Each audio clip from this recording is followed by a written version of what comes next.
Okay, next we're going to go very, very, very quickly through email broadcasts or just broadcasts in general. You'll get to see some of what you can do with that, as well as some lead generation, some lead source tracking, things like that. So, that being said, let's get a move on. So I'm going to go actually here, and I'm going to go to under marketing to email and broadcasts. Now the reason why it's called email and broadcasts is because you can actually do a number of different things. You can email, you can fax, you can do a voice broadcast. This is great for after someone has bought. You can send a thank you voicemail, either a voicemail or an actual like message if someone were to pick up, which is kind of cool. You know, if it goes to their voicemail, it actually gives them a different message, which is really cool. It's very personalized. You can send letters. You can send fulfillment lists as well. But we're just going to go to email in this particular instance. And I really don't use this as much. I use this, the times I really use this is if, say, I have a webinar or some kind of teleseminar or something like that where it's going to be in 2 weeks and I know that I'm not going to put it as part of a campaign, but you never know when you'll use it. But I have a whole bunch of different saved searches, and we'll just use one of these. And this is my full list of people in this particular application. And we're going to just click next.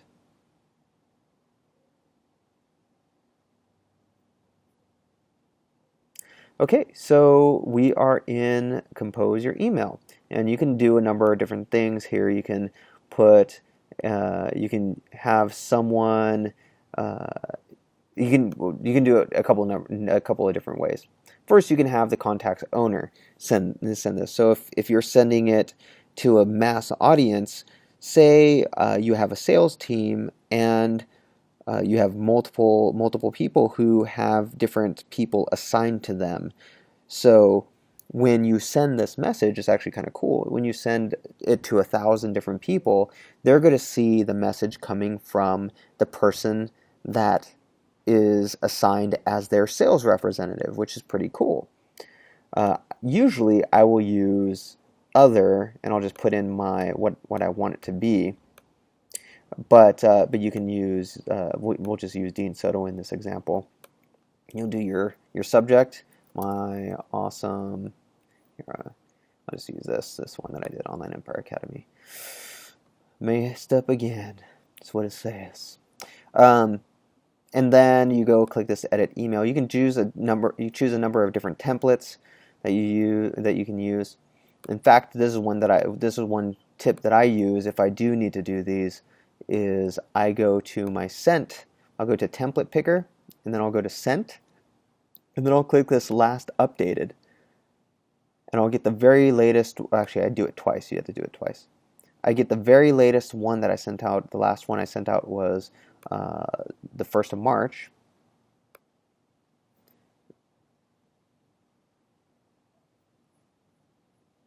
And here's one that we did. It was for a class that we had. And then I can go to this edit email. You want to make sure to change the subject and so on and so forth. And then you can edit it the way that you want. All right, when you're in here, and we talked about the custom fields, and we mentioned that you can merge things. So say you wanted to merge a custom field here. This is actually one thing that I do a lot, which it's really cool. I will, if I really want people to feel like they are, say this is actually a campaign. It works okay when you're doing a broadcast, but it's super cool when it's a campaign. When you say, you start off with something like, I hope you are having a great, and then I'll put the date here. You go date and then current day of the week. So when they see this, it'll say, I hope you're having a great Monday or a great Wednesday or a great Tuesday or whatever the day is. And then down here, I can say something like, oh, by the way, since you are and we'll do a custom field. Actually, we'll do since you are, where's my custom fields? Custom field, and then we will do the experience level. So contact experience level. So what that's going to do is, it's probably not going to show it here, but actually it will show it from what it looks like on my vantage point. Oh, no, it's not going to, because okay. So, but you can see right here, I hope you are having a great Wednesday.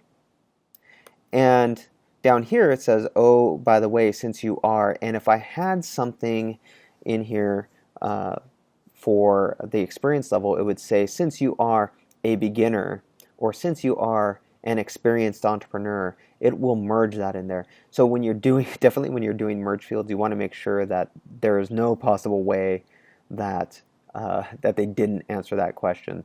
It's something that you want to make sure you do with those custom fields. But you can see that that's what that's how to do this. And then you click next. It'll ask you to confirm a few things. I'm actually going to go back because I don't want to send this out to my entire list. That'd be funny. In fact, I'm going to go do this. Do no start from scratch. And then you've sent off an email broadcast. Super easy. So next, let's go to lead generation real quick. And a lot of this stuff you can really just look at the tutorials for. Lead generation is super important. And I'm going to actually show you. You can set up your own lead sources. So you're going to create. You can go and create a lead source real quick, and call the lead source whatever you want. Put in the description. You can have it as a category here. You can edit categories and things like that. You can decide what the medium is, if it's a sponsored ad, and so on, message content, start dates, end dates, things like that, and if it's actually active. And it's actually given a number. It's actually given a number. You'll see when we go in here, this ID that's right here. And when we get into creating forms, there is a hidden field that you can use. If you use a hidden field in there, and then you select lead source, and you put what the number is on that. Like if you know that everyone who goes and fills out that survey is coming from Facebook, or even if, if you know that they're coming from Facebook, you put that in there in the lead source ID, and it will track that. So here's for the last year that we did. Here are just our lead sources and what we've some of our ROI that you see on these. So Entrepreneur Idea Dads is a site that we have. 16,000 came from that.